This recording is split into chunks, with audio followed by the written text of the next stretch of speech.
Merhaba değerli Forward TV izleyicileri. Bir programda daha kitap gündeminde sizlerle birlikteyiz. Birbirinden değerli yazarlarımızı ağırladığımız programımızda yine çok değerli bir konuğumuz var. Sevgili Nagihan Hanım, Nagihan Kuruç Seremet, hoş geldiniz.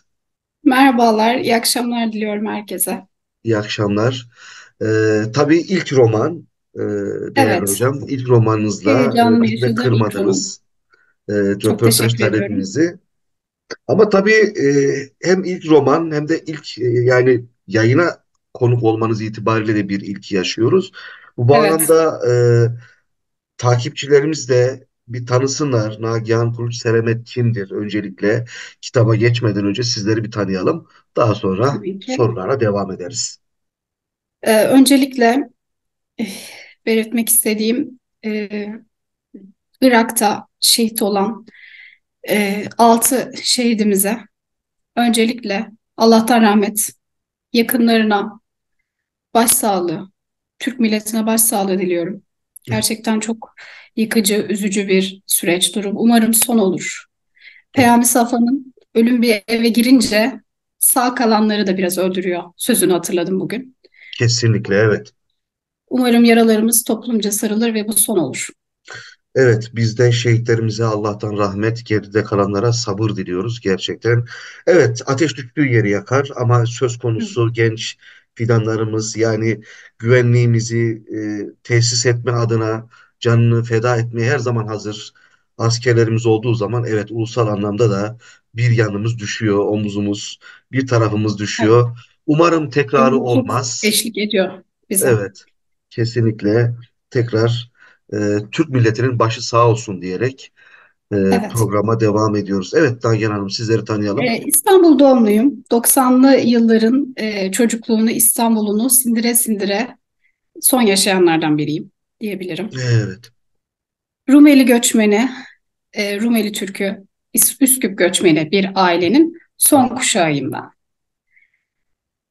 Akranı olmayan bir çocukluk süreci geçirdim.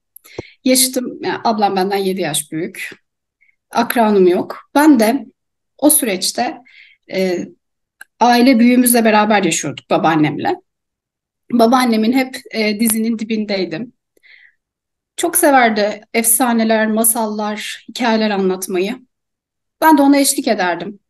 Sessiz bir dinleyicisi olurdum. Ardından benim yaşım ilerledikçe babaannem kendi anılarından bahsetmeye başladı. Kaç yaşında göçtüğünün, başlarına kardeşler olarak neler geldiğinin. Ya ben bunun taşıyıcısı oldukça o da anlatıcısı oldu kısaca. Daha sonra babaannem yaşının da artık getirisiyle, hafızası da çok kuvvetli. Bana taşıdı. Daha sonra ben ortaokullu oldum tabii. İlkokul, ortaokul derken kitaplara çok ilgim oldu.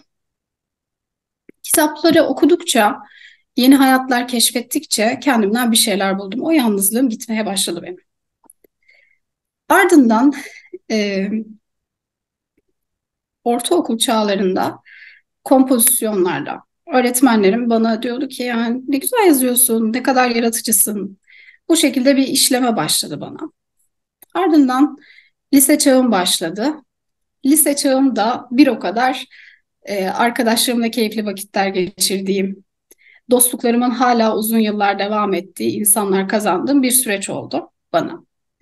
Lisede de öğretmenlerimin yazma konusunda ilgisini çektim diyebilirim. Ardından üniversite çağım yaklaştı. Ben hukuk öğrencisi olmayı çok istedim.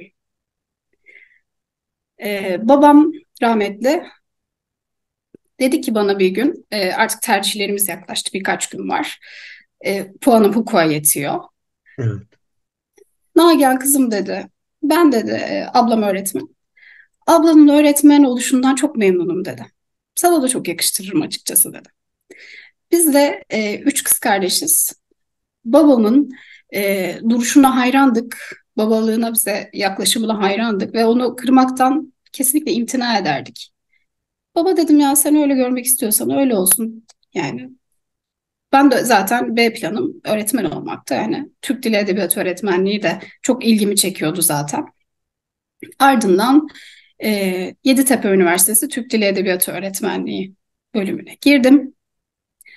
Ardından e, öğrenciliğim sürecinde birkaç ay sonra babam vefat etti. Üniversite yıllarım biraz buruk geçti bu yüzden. Bu burukluk bana yine yalnızlığa büründüğüm sürede kalem olarak geri döndü. O dönemlerde tanıştığım, yaratıcı yazarlık dersimize giren sevgili şair yazar Nilay Özer hocam bana dedi ki Nagihan güzel yazıyorsun, devam et. Bu şekilde ara sıra yine yazmalarım devam etti. Okumaya çok düşkündüm zaten.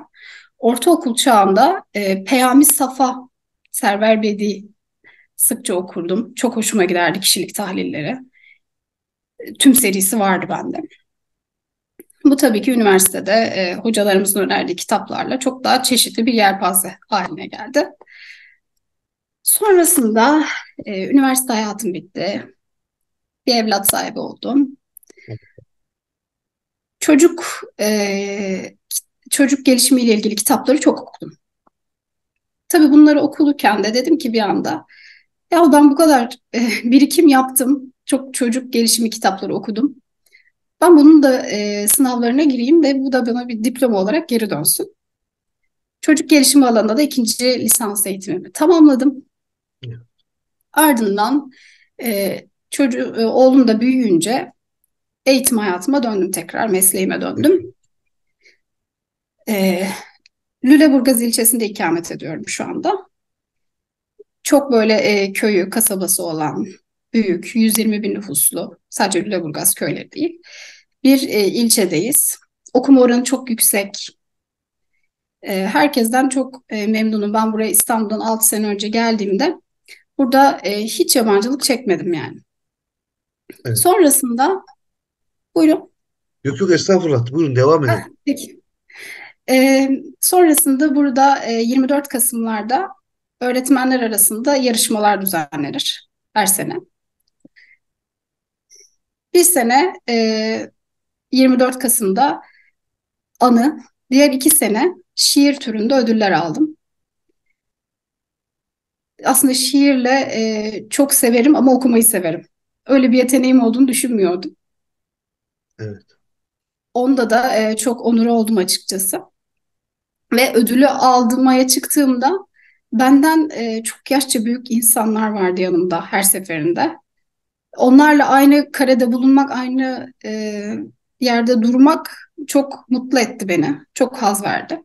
Ardından pandemi başladı. Pandemi girdi devreye. Pandemide hepimizi tabii ki derinden etkileyen bir sürece girdik biz. O süreçte 5 ay kadar ailemi görmediğim dönem oldu. Kırklareli'ndeyim. İstanbul'a geçişler, bir takım kısıtlamalar var biliyorsunuz. Hepimiz Evet. yaşadık. Biz de sosyal medyada sürekli o pide yapıyor, bu ekmek yapıyor. Sürekli bir paylaşımlar oluyor. Yahu dedim bizde de haftada 2 börek pişer. Annem hep yapar. Balkan göçmeni olduğumuz için. Açtım işte YouTube'u, diğer videolara başladım. Annemden de hatırladıklarımla yapmaya. Tam o sırada böyle bir anda beynime flaşlar. Babaannemi yer sofrasında gördüm. Açıyor böreği ve anlatıyor. Çocuğum bunu yaşadık kızım, bunu yaşadık evladım. Şunlar oldu, bunlar geçti başımızdan. İşte Evet. vatanın başka bir uzvundaydık. Böyle koparıldık, şöyle oldu derken. Yahu dedim, biz pandemideyiz. Benim bir evladım var. Kalır mıyım, ölür müyüm belli değil. Evet.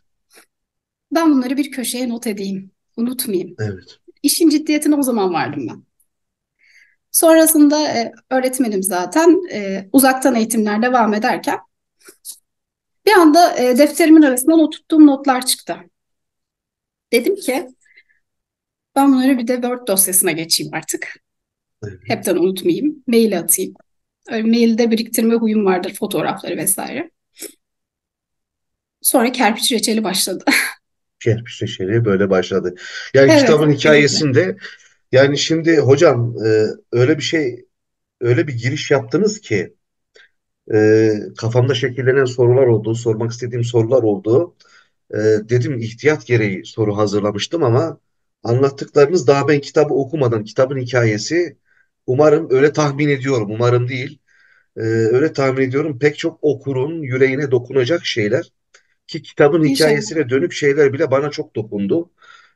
Pandemi sürecinde ben annemi kaybettim pandemiden dolayı. Öyle mi? Ee, Başınız sağ olsun. Teşekkür ediyorum. Tabii sürekli böyle bir tabii edebiyatçı yanımız. Demek ki bu iş böyle oluyor. Bu işler böyle Evet. başlıyor. Kesinlikle duygusal bakıyoruz. Evet, geçmişe saplanıp kalma, ha, saplanıp kalma demek doğru değil. O ayrı bir şey. İşin biraz patolojikmiş gibi oluyor. Öyle değil. Yani Bunlar bir bilinç geçmişte dışı. yaşama, Hı hı. bir başka üstelik hemşehriniz bir anlamda göçmen olması itibariyle Yahya Kemal'i rahmetle anıyorum. O Evet, evet, milli romantik duyuş der ya geçmişle birlikte yaşama. Aslında bu onun milli romantik duyuşu şöyleydi. Hani toplumsal bir anlamda evet, Süleymaniye'de bir bayram sabahındaki geçmişte yaşama ama bir de bireysel, bireyin kendi geçmişiyle yaşama. Ee, evet, Yani hayatınızda kuşatıveren yani şu ışığı söndürdüğümüz zaman veya yatağa girip gözümüzü kapattığımız zaman dünyamızı şekillendiren hayaletler. Yani evet. çocukluk Rüyalarımızda bize arkadaşlar, eşlik eden. evet, evet. Yani çocukluk arkadaşlığından tutun Kesinlikle. anne, baba, dede birlikte. Ben de dede ve babaanneyle bir ortamda büyüdüm. Kerpiç damlı evlerin çocuğuyum. Belki son çocuğuyum bizim kuşakta. E, ama öyle bir hinterlandınız var ki hocam. Edebiyatçılığınız zaten ayrı. Tartışmaz götürmez, su götürmez. Birikim olarak, okuyan bir insan olarak, bir eğitimci olarak. Ama bir de Üsküplü olarak evladı Fatihan tırnak içerisinde Evet, tabiri evet. böyle bir geçmişi bu arka planda tutmak e, bu yoğun duygularla böyle bir kitap ilk fırsatta tabii kitabın PDF'si elimde, PDF'i elimde ilk fırsatta elime ulaştığında da detaylı Çok şekilde sevinirim. üzerinde inceleme yapmayı da düşünüyorum. Aslında pek çok sorumuza da bu anlamda cevap vermiş oldunuz. Kitabın hikayesine girerken mesela Peyami Safa'dan çok sıkça örnek verdiniz. Evet, Ve çok etkiler beni. ama şu dikkatimi çekti. E, Polisiyeye de biraz ilgi var mı hocam? Var. Ahmet Ümit de sıkı Ahmet Ümit takipçisiyim, de yani okurum. Hı evet. hı. Çünkü Peyami Safa'nın o Server Bedi tarafından alarak meseleyi Evet. e, ele almanız benim dikkatimi çekti. Çünkü ben de çok polisiye çalıştım. Polisiyeyi seviyorum. Ee, Hocam burçlara inanan bir insan değilim. Hı Astrolojiye hı. hayatta inanmam. Zaten şu yönde de ortak noktadayız. Şair değilim. Hiçbir şekilde şiir yazma becerim, yeteneğim yok. Ama seslendiririm. Ee, Edebiyatta da biraz daha fazla realist merkezli yaklaşan, her konuya da normal yaşamında akılcı yaklaşan bir insanım ama Kitabımı okuyunca burada anlayacaksınız. Size benzer. evet, burcunuzu merak ettim hocam. Yani çok özel değilse Tabii terazi burcuyum. terazi burcu. Tamamen uyumda ilerleyecek benim hayatım, yoksa bütün dengem bozuluyor. Evet, belli bir dengede ilerleyecek. Dediğim gibi inanmam ben böyle şeylere. Kesinlikle burca veya astrolojiye inanmam ama işin biraz böyle insan fıtratına, Hı kişisel hı. tarafına dönük Evet. bazı şeyleri söyleniyor. Karakter üzerinde etkisi olduğu falan. Ondan merak ettim. Çünkü çok ilgimi çeken bir e, yani edebiyatçı yaşamınız var. Ondan dolayı şiir sevmem, pardon yani şiir yazmadım ama iyi şiir okumayı severim. Bir ara bir başka programda bir vesileyle sizden şiir de dinlemek isteriz. Tabii, çok sevinirim. Vesileyle. Aynı zamanda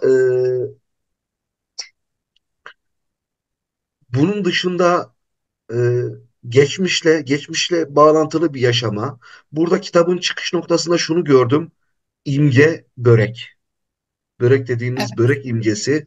Börek Başka denildiği zaman da metaforlar da Balkanlar var. o mesela Boşnak meşhur börekleri de Evet, vardır. evet, annem çok iyi. Oradan daha doğrusu börek Hı imajı hı. üzerinden kitap şekillenmiş. E, Peyami Safa dışında başka var mı hocam? Tabii ki. Etkilendiğiniz Bundan yazarlar. önce bir de kitabı yazma amacım tabii ki anılarımı da tazelemekti. Ama Toplumda şöyle bir algı oluştu son zamanlarda. Öncesinde ben kesinlikle dikkat etmemiştim. Duygusal hissiyat yanında realist çıkışının önemli sebebi Balkan göçmeni insanların toplumun bir takım tarih bilgisinin eksik kaldığı noktalarda günümüzde gelen sığınmacılarla karıştırılması. Evet. Ailem, benim ailemi söylüyorum, Osmanlı Devleti tarafından İskan'la Konya, Karaman Türkleri göç ettiriliyor. Oraya yerleşiyorlar. İskan politikası tamamen. Bu arada ben de Konyalıyım. Ah ne güzel. Karaman demişken buyurun lütfen. Evet. Biliyorsunuz Karamanoğlu Mehmet Bey. Yani Evet. Türkçe. Evet. Türkmenler. 13 Mayıs Evet. 1277 bir ferman açıklıyor. Diyor ki devletin her kurumunda Türkçe resmi dil. Şimdi böyle Türklük imajı olan bir topluluk sizce sığınmacı olabilir mi tekrar Türkiye'ye? Kesinlikle asla. Evet, bunu Evet. işte atamın sözüyle karşılık vermek istiyorum. Tarihini bilmeyen bir millet yok olmaya mahkumdur. Ancak Türkiye Cumhuriyeti ilelebet payidar kalacaktır. Çünkü yok olmamak üzerine üstüne basa basa ben ve benim gibi düşünen herkes bunun üzerinde duracaktır. Evet. Yani hocam, özür diliyorum. Yani kesmek istemem ama çok güzel anlatıyorsunuz. Estağfurullah. E, Hani Türkiye Cumhuriyeti payidar olacaktır işte Atatürk'ümüzün bu sözü. E, Buna şimdi evet inanıyoruz. Bütün kalbimizle inanıyoruz. Ve geleceğe dair de tek teminatımız buna yine bütün kalbimizde olan inancımız. Bu Evet, duygu. Yani bir kere daha sizi konuk etmekten büyük bir memnuniyet duydum kendi adıma. Gerçekten. Buyurun lütfen. teşekkür ederim.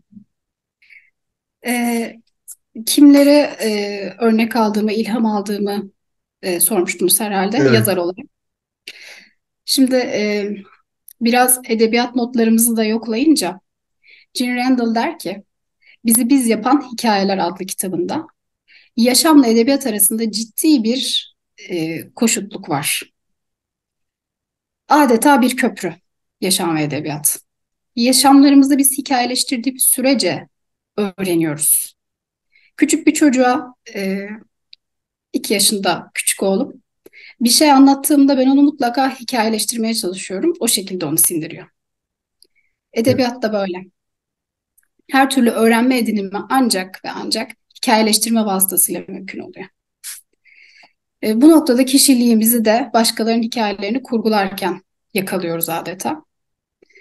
Bu noktada sevdiğim yazar Ayşe Kulin diyor ki, yazar olmadan önce okunması gereken bir liste var diyor. hı hı.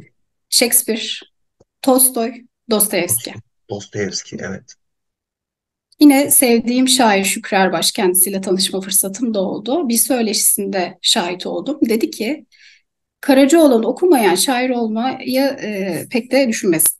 Düşürmez. Beni çok etkiler dedi Karacaoğlan. Haklıydı.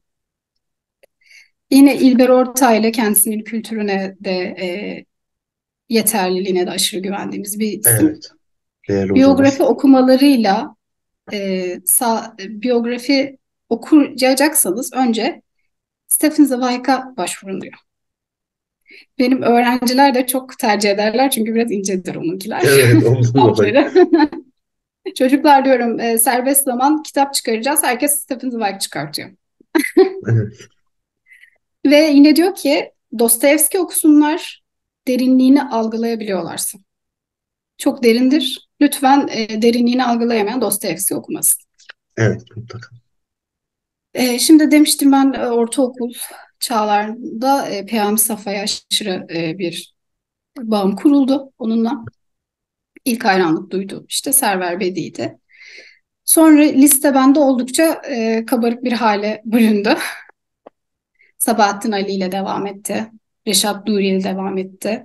Onların sert bir realist yönlerini yakaladım ama bir yanda da duygusallıkları vardı Evet, arka planda. Zaten biliyorsunuz günümüzde Ayşe Kulin, Orhan Pamuk, Zülfü Livaneli. Evet, Daha satışa çıkmadan ön satıştan tükenen kitaplar. kitaplardır. E, Sonra ne diyebilirim? Ayşe Kulli'nin Sevda Linka eseri mesela zaten benim Yine de bir göç anımsatan. evet evet kendimi bulduğum kitaplarından biridir. Hocam, Biri de özür dileyerek buyurun araya giriyorum. tabii. Çok önemli kuramsal bir kitaba da temas ettiniz. Hı hı, Bunun benim akademik hayatımda acı bir hikayesi de var. Bizi biz yapan hikayeler, öz yaratım kuramı üzerinde. hı hı, Aslında benim en büyük şimdi Kenan Hulusi çalışmıştım doktora tezimde de. E, Ciddi anlamda bunu bir yine küçük bir işte bildiri veya makaleyle hani bir anlamda kendimi tatmin ettim ama ciddi bir kapsamlı çalışma düşünmüştüm. O zaman danışman hocalarım başta olmak üzere pek çok kişi inandıramadım bu kavrama. Öz hı yaratıma, hı, bizi yapan hikayelere. Şimdi tabii bir yerde de kitabın hikayesini örgülüyorsunuz bunu anlatırken. Şimdi şu, sizin anılarınızla şekillenen bir kitap. Ya daha doğrusu sizin anılarınız değil. E, duyumsadığım anılarla. büyüklerinizin ve büyüklerinizden Evet. size aktarılan Hı e, hı, ve o anıların sizin üzerinizdeki tesirleriyle ortaya koyduğunuz bir eser. Mutlaka şudur, yani bunu kimden duydum tam olarak hatırlayamayacağım ama e, hikaye yazmaya ve işte bir kurgusu alanın roman da böyledir. hı hı, Bir metin ortaya koymaya çalışan insan mutlaka bir çocukluk anılarına gider gelir. Bu biz Ömer Seyfettin'den beri bu böyledir. E, Kitapta okumuş olsam bile içeriye dair şimdiki gençlerin tabiriyle tırnak içinde söylüyorum spoiler vermeme adına çünkü hı merak hı. edilsin istiyorum. Tam içeriğine de girerek sizden bu anlamda bir şey istemiyorum spoiler adı altında ama kitap için tam olarak evet roman tanıtımı roman ama ne kadar sizin anınız yani daha doğrusu duyduğunuz dinlediğiniz anılar ne kadar kurgu bunu bir oranlarsak çünkü Tabii. ileriye dönük bununla ilgili de bir sorum olacak. Peki. Ee, Anıları bir kadın üzerinden kurguladım. Çünkü kadın toplumumuzda özellikle de son zamanlarda şiddete uğrayan kadın cinayetlerinin arttığı bir dönemden geçiyoruz. Hı E, hı. Yavaş yavaş da sindirilme politikası işleniyor. Bunun üzerine ben güçlü bir kadını babaannemin anılarıyla kurguladım. Ender, güçlü bir kadın. Göç etmek durumunda dahi sıfırdan başlayan, her şeyi tek başına göğüsleyen bir kadın profili çiziyor. E, Daha sonra ne diyebilirim Ender'le ilgili? Göçün etkilerini çocuklarına da yansıtmamaya çalışan bir kadın. Evet. Yani göçün etkilerini yaşıyor. Yani daha doğrusu göçün etkilerinden ziyade hayatın bütün biraz daha amiyane tabirle sillesine karşı, o Evet. şiddetine karşı bunu çocuklarına yansıtmayan Hı bir hı. ebeveyn diyorsunuz. Böyle Kesinlikle. güçlü bir karakter ki gerçekten günümüzde pek çok böyle kadın hikayesi var dediğiniz gibi. Kadınlarımızla ilgili çok hikaye var. Ama tabii şunu düşündünüz mü? Yani bir tip olması. Hani bu kadını bir tip olarak mı çizdiniz? Yoksa zaaflarıyla veyahut işte hani zayıf veya güçlü yanlarıyla karakter olarak mı çizmeye çalıştınız? Bir karakter olarak Evet, çizmeye çalıştım. Hı hı. evet. Kitabın içinde biraz anılardan da hafiften değineyim. Hı hı, Refik Bey, Dilber, ilk arkadaşı Dilber, ilerleyen zamanlarda hı Şinto hı. Bey, Arap Sare, bunlar hepsi onun hayatına değmiş insanlar. Bunlar babaannemin anılarından yola çıktığım, yeniden bir başka insan üzerinden anlattığım olaylar. Gerisi Evet, merak edilsin. evet. Merak edilsin çünkü içeriğine dair çok fazla dediğim gibi Hı hı. bilgi olsun istemiyorum. Yalnız bir de ta kendi adıma biraz da bencillik olabilir ama okuduktan sonra Estağfurullah. tabii yine kitap okuduğum şu sorunun cevabı belki ben kitabı okuduktan sonra kendi kendime bulabileceğim bir cevap da olabilir ama sizden dinlemek daha iyi olur. Tabii anı dediğiniz zaman, Balkanlar dediğiniz zaman, göç dediğiniz zaman e, mesela ben daha önce biraz önce aktardığım gibi Kenan Hulusi çalışmıştım. Kenan Hulusi de Hı hı. Balkan kökenlidir, Balkan asıllıdır. E, Evet.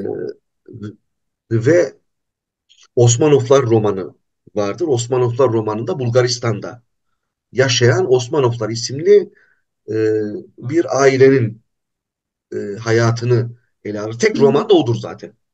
Kenan Hulusi'nin diğerleri hep hikayedir. Şimdi bunları hep toplama aldığımız zaman herhalde bir romana sığacak şeyler değil bunlar. Bir kitaba sığacak şeyler değil. Şimdi ilerleyen süreçte e, Hı hı. mutlaka artık bir kere bir kitap çıktıktan sonra bir edebiyatçı için sonu gelir, gelmelidir. Her ne kadar Yahya Kemal kendi döneminde böyle bir analojiye de gidiyorum, kusura bakmayın. Kitapsız şair olarak anılsa da bir Balkanlı olarak e, hani kitabını yayınlamamış hayatı süreci Hı hı. içerisinde siz kitabınız yayınlamış bir insan olarak tabii sonrasında mutlaka planlamışsınızdır. Ben eğer planladıysanız şu şekilde biraz daha özelleştirmek istiyorum sorumu. Yine göç üzerine mi şekillenir? Göç teması üzerine mi şekillenir? Yani bir buildings roman şeklinde ne ya da nehir roman şeklinde mi gider? Yoksa başka projeler var mı? Hiç ummadığımız bir kategoride bir romanla karşılaşabilir miyiz? E, yani böyle bir plan, proje var mı geleceğe dönük? Şöyle kendimi artık seti kaldırılmış bir akarsu gibi hissediyorum. İlk kitabında verdiği Evet. coşkuyla. Benim kitabım bittiğinde ben kendime 6 ay kadar bir süre tanıdım. Üzerinde çeşitli oynamalar gerçekleştiririm, aklımda kalan bir şey olur ya da Hı hı. araştırmalarımı tamamen oturtmak adına. Tamamladıktan sonra yayın evime gönderdim. Ardından editoryal süreç başladı. Bu şekilde işliyor. Ve ben böyle bir şey gerçekleşirken biraz işlerimi çabuk halletme, biraz sabırsızlık var bende. Acelecilik. Evet. Evet, Burcu'mun da az önce konuşmuştuk onun da getirisiyle. Evet. Çünkü benim hayatım mükemmel olacak. Evet. Maalesef böyle bir şeyim var. İçim içime sığmayan günlerde bir anda aklıma bir yine roman hikayesi, okuduğum bir romandan çok etkilenmiştim. Acaba onu ben farklı noktada devam ettirebilir miyim? Başka bir kurgusunu yazabilir miyim diye düşündüm. Ve Evet. böylelikle benim ikinci romanım da bitti. İkinci roman da bitti. Evet. Evet. Yakın mıdır yayınlanma zamanı? Valla önce kerpiç reçeliyle yeterince bir haşır neşir olduktan sonra çıkarmayı Evet. düşünüyorum o da kısmetse. Çıkarmayı inşallah umut ediyoruz. Biz de sabırsızlıkla bekliyoruz. Şimdi tabii çok özel olmasa dediğim gibi bu şeyin inisiyatifi size ait. Kesinlikle takdir sizin. Ee, merak edilsin de diyebilirsiniz ama Hı sadece hı. ikinci romanın kategorisini yani tematik olarak merak ettim. Paylaşırsanız Bayanlar sizin Saç takdir. Örgüsü romanını çok sevmişlerdi. Saç Örgüsü Evet, romanı. Saç Evet. Örgüsü romanını sevmişlerdi. Evet, yani bir kadının diğer kadına ve diğer kadına faydasının dokunduğu bir romanda konu olarak. Hı hı. Buna benzer bir konu üzerinden devam ettim ben de başka bir objeyle. Bu kadar diyeyim. Başka bir obje. Tamam. Merakla bekliyoruz raflarda yer almasını ve bereketli kaleminizin yine zihinleri tıpkı bereketli topraklarda olduğu gibi zihinleri aydınlatmaya vesile olmasını temenni ediyoruz. Kaleminiz de ömrünüzde bereketli olsun Nagihan Hanım. Son Çok olarak teşekkür ederim okurlara hepim. veya yazarlarımıza tavsiye niteliğinde, yazar adaylarımıza tavsiye niteliğinde söyleyecekleriniz bir şey var mı? Az önce Ayşe Kulindir, Şükrü Erbaş, İlber Ortaylı gibi isimler saydım. Eğer ben de onlar gibi ileride çok saygı duyulan, sevilen bir yazar olabilirsem temennim bu yolda, bu Estağfurullah, yönde. ne münasebet, her zaman. Mevlana'yı okumalarını çok isterim ben de. Çünkü onun bütünleştirici yanının, spesifik bütünleştirici düşüncesinin Hı hı. hepimize çok ihtiyacı olduğunu düşünüyorum. Hoşgörü bağlamında ihtiyacımız var diyorsunuz. Rumi Evet, okumaya, evet. Çok teşekkür ediyorum katıldığınız için Nagihan ben çok Hanım. Bizi teşekkür de ediyorum. programımızda gerçekten aydınlattığınız için teşekkür ediyoruz. Ee, Biz de merakla tabii ben de bir okulu İyiliğin olarak kazandığı bir yeni yıl olsun hepimize. evet hepimiz için çok teşekkür ediyoruz. Sağ olun katıldığınız için. Ben teşekkür ediyorum. İyi İyi akşamlar. günler değerli izleyenler, iyi akşamlar.